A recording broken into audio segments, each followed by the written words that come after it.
Northrop Grumman के मंटारे submersible के उदाहरण से पता चलता है कि एआई युद्ध की रणनीति को नया रूप दे रहा है। इंसानों की जगह रोबोट इस्तेमाल करने से जानें तो बच सकती हैं, लेकिन नियंत्रण और जवाबदेही को लेकर नैतिक चिंताएं भी पैदा होती हैं।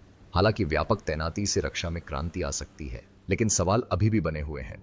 क्या दुनिया परमाणु हथियारों से जुड़े फैसलों का जिम्मा स्वायत्त कृत्रिम बुद्धिमत्ता एआई को सौंपने के लिए तैयार है? इस रोबोटिक युद्ध से मानवता को कितना फायदा होगा? हमारे साथ जुड़ें और जानें कि कैसे नई डार्पी मंटा पनडुब्बी अपने प्रतिद्वंद्वियों को धूल चटा रही है। जैसे जैसे इंजीनियरों ने इतिहास में चुनौतियों का सामना किया है, नॉर्थरॉप ग्रुमन ने लगातार नए विचारों की एक उल्लेखनीय श्रृंखला विकसित की है। इस परंपरा का श्रेय लियोनार्डो दा विंची जैसे दूरदर्शी लोगों को दिया जा सकता है, जिन्होंने पक्षियों से प्रेरित उड़ने वाली मशीनें डिजाइन की थीं। इसी विरासत को आगे बढ़ाते हुए नॉर्थरॉप ग्रुमन ने मंटारे नामक एक परियोजना पेश की है, जो इसी नाम की मछली के हाइड्रोडायनामिक सिद्धांतों को उन्नत स्वायत्त प्रणालियों और ऊर्जा कुशल प्रणोदन तकनीक के साथ जोड़ती है। नॉर्थरॉप ग्रुमन का सबसे हाल ही में तैयार प्रोटोटाइप मंटारे अनक्रूड अंडरवाटर व्हीकल यूयूवी इस साल की शुरुआत में अनावरण किया गया था। नॉर्थरॉप ग्रुमन ने इस वाहन को रक्षा उन्नत अनुसंधान परियोजना एजेंसी डारपीए के साथ अनुबंध के तहत विकसित किया है।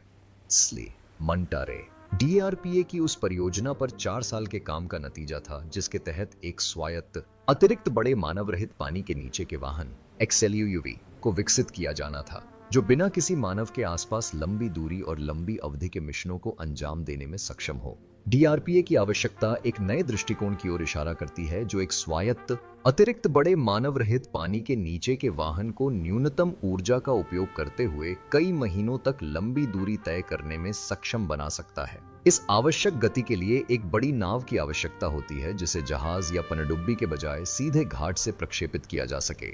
यह आवश्यकता एक ऐसे भविष्यवादी ग्लाइडर की ओर ले जाती है, जो बहुत बड़े पेलोड को लंबी दूरी तक ले जाने में सक्षम है। ग्लाइडर प्रकार के प्रणोदन मंटारे से ली गई प्रणाली का उपयोग करते हुए मंटारे पानी में ऊपर उठने के लिए अपनी उछाल को बदलता है, फिर एक हाइड्रोडायनामिक रूप से अनुकूलित पतवार का लाभ उठाते हुए नीचे की ओर ग्लाइड करता है। हाल ही में नॉर्थरॉप ग्रुमन ने मंटारे को पूरा किया है और इसे मैरीलैंड स्थित उत्पादन सुविधा से कैलिफोर्निया में परीक्षण के लिए भेजा है। हालांकि कुछ उपखंडों में इस लिहाज से यह दुनिया भर में किसी सिस्टम को भेजने और उसे असेंबल करने का एक सुव्यवस्थित तरीका साबित होता है। साथ ही कीमती घाटों और नौसैनिक प्रतिष्ठानों की जगह भी कम होती है। जैसा कि नॉर्थरॉप ग्रुमन के प्रतिनिधि वार्नर ने बताया, वाहन को उस क्षेत्र में लाने में जहां वह काम करता है काफी ऊर्जा खर्च होती।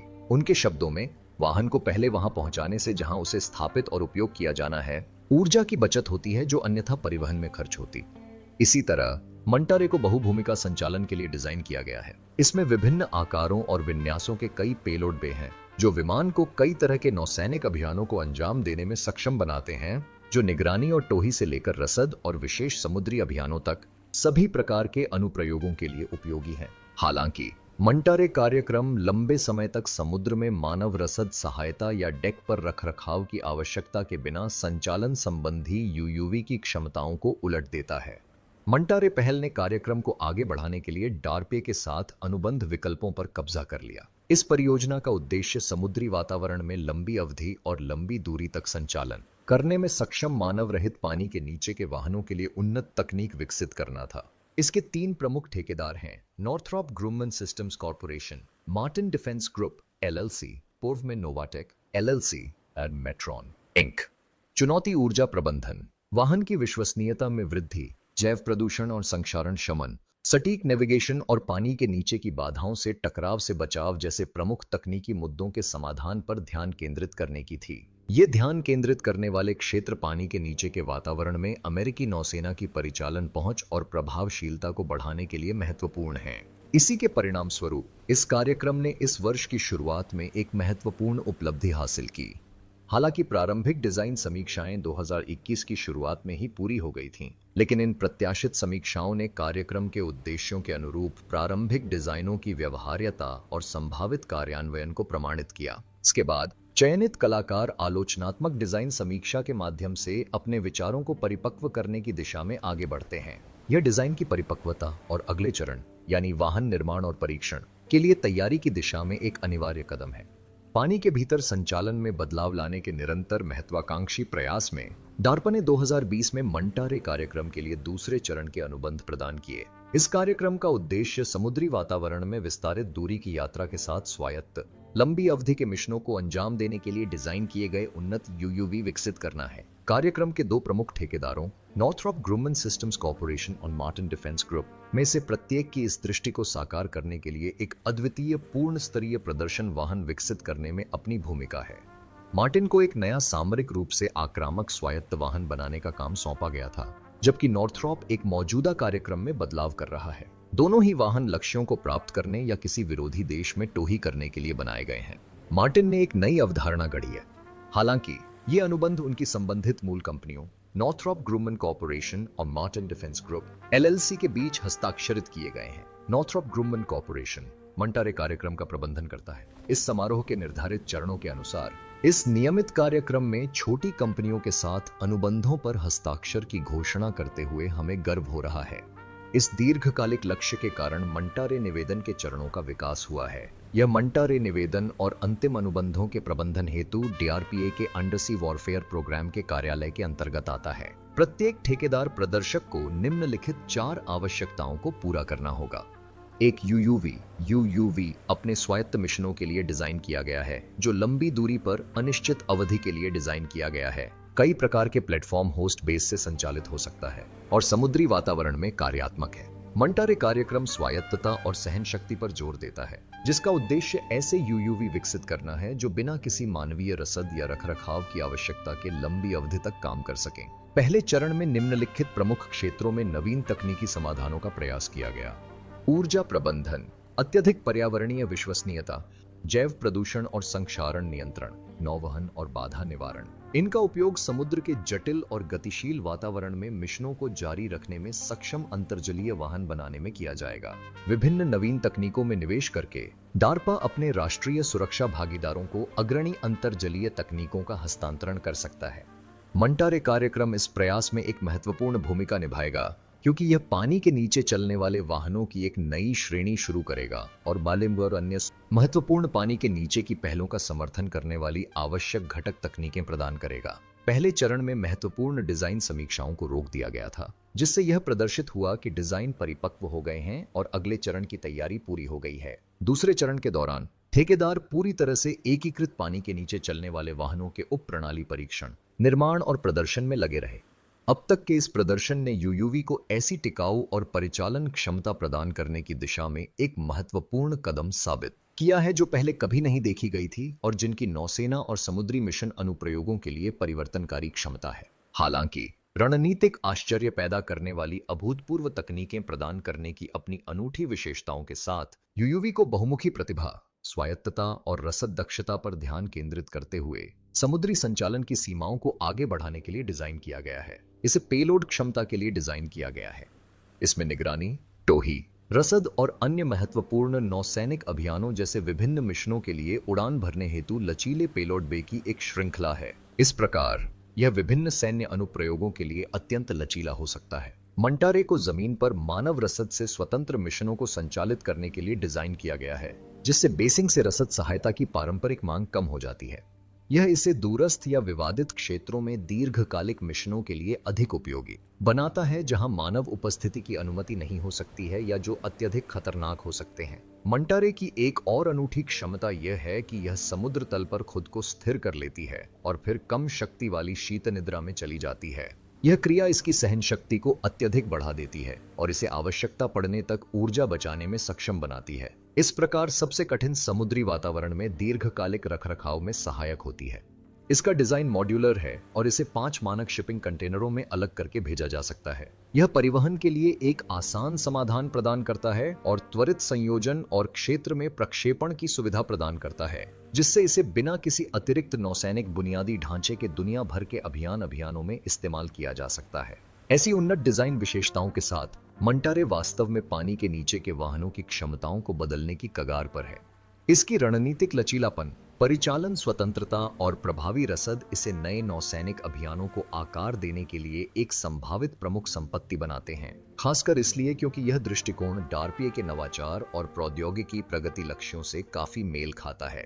हालांकि कम ईंधन खपत के साथ स्वतंत्र रूप से लंबी दूरी तय करने वाले अंडर वाटर ड्रोन बनाने की कोशिश करने वाला अमेरिका अकेला नहीं है। जनवरी 2023 में रूस ने पोसाइडन नामक एक लंबी दूरी के अंडर वाटर या पनडुब्बी ड्रोन की घोषणा की और उसे पेश किया।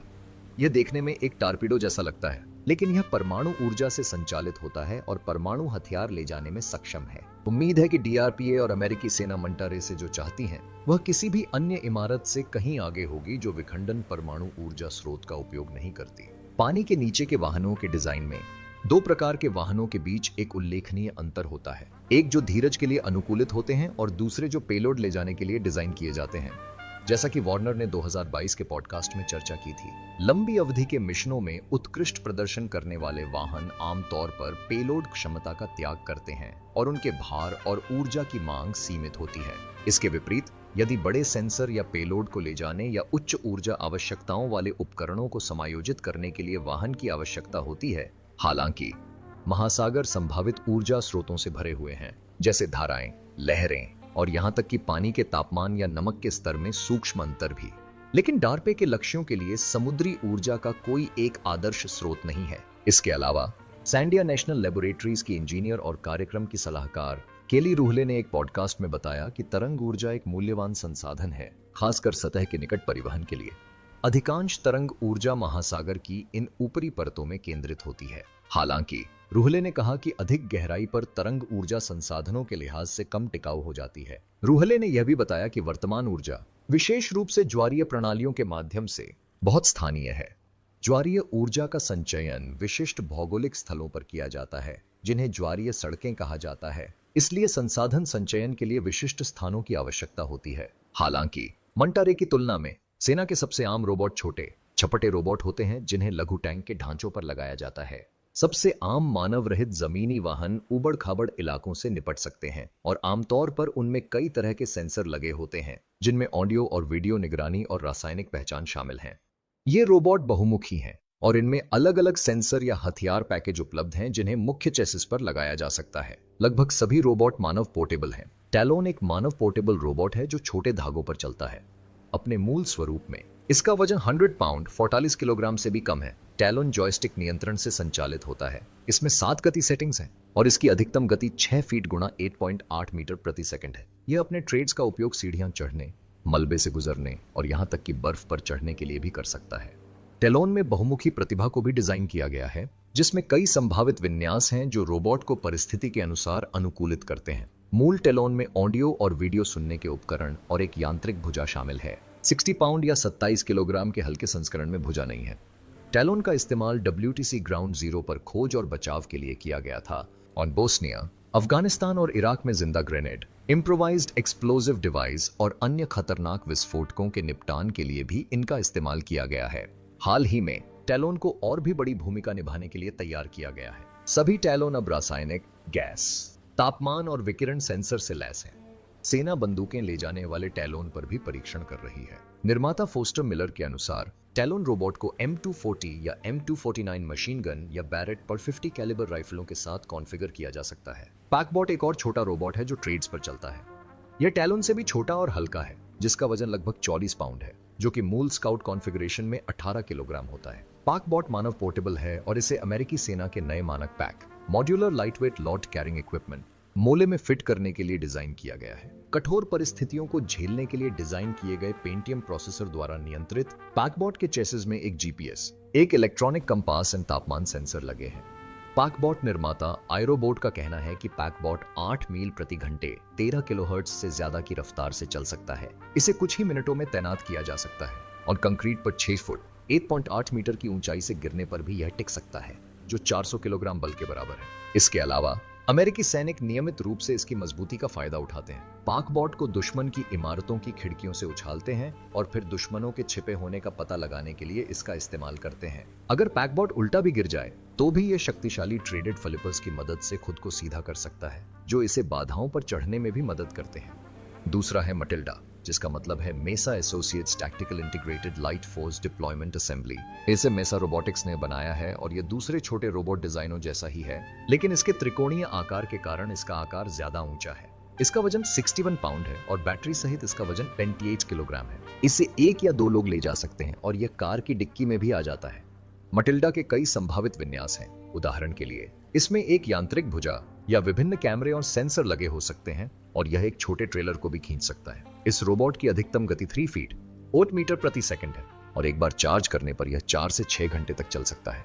ट्रेड क्षतिग्रस्त होने की स्थिति में त्वरित परिवर्तन ट्रैक को लगभग 5 मिनट में बदला जा सकता है। म्यूल और एआरवी वाहन एक नए प्रकार के युद्ध की शुरुआत कर सकते हैं। म्यूल के 3 प्रस्तावित संस्करण हैं जो सभी पहियों पर घूमेंगे।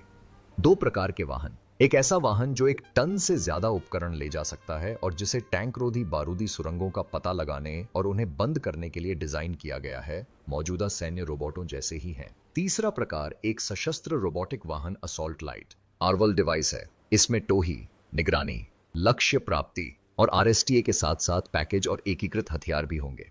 दूसरे शब्दों में यह रोबोट एक मानव सैनिक जैसा है जो दुश्मन से युद्ध में भिड़ सकता है। एआरवी रोबोट सैनिकों से कम और टैंकों से ज्यादा मिलते जुलते हैं। सेना मानव युक्त वाहन अभियानों में सहायता के लिए एआरवीए रोबोट का उपयोग करने का इरादा रखती है।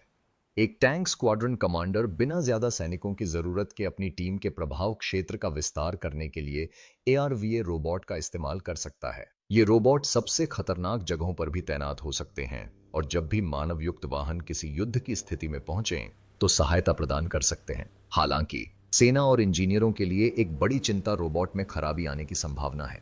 सशस्त्र रोबोटों के इस्तेमाल पर अक्सर यह संभावना भी जताई जाती है कि रोबोट मित्र सेना या निर्दोष राहगीरों पर गोलीबारी कर सकता है। यह अजीब लग सकता है, लेकिन खराब रोबोटों ने कई बार डर पैदा किया है। 1993 में सैन फ्रांसिस्को में एक बम निरोधक दस्ते का रोबोट एक बम को निष्क्रिय करने के मिशन पर काम करते समय खराब हो गया था।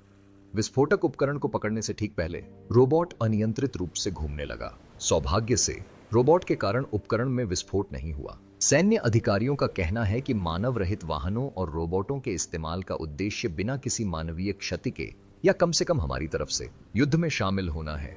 एक और फायदा यह है कि रोबोट महंगे होने के बावजूद मानव सैनिकों को तैनात करने की तुलना में सस्ते हो सकते हैं। रोबोटों को रखरखाव की जरूरत होती है, लेकिन उन्हें स्वास्थ्य या सेवानिवृत्ति लाभों की जरूरत नहीं होती।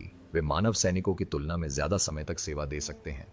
कई लोगों का मानना है कि रोबोट कभी भी पूरी तरह से मानव सैनिकों की जगह नहीं ले पाएंगे, लेकिन खतरनाक या थकाऊ अभियानों में इनका इस्तेमाल जरूर किया जाएगा। एक रोबोट सैनिक कभी बोर नहीं होगा, इसलिए यह सुरक्षा ड्यूटी या लंबी अवधि के निगरानी अभियानों के लिए आदर्श है।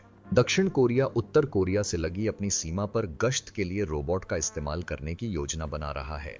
इन रोबोट्स को intelligence, surveillance and guard robot कहा जाता है और ये 2-5 मील दूर तक घुसपैठियों का पता लगाने के लिए नियमित और इंफ्रारेड कैमरों का इस्तेमाल करते हैं। ये रोबोट किसी लक्ष्य का पीछा कर सकते हैं और घुसपैठिए के 10 मीटर के दायरे में आने पर एक कोडेड एक्सेस नंबर मांग सकते हैं।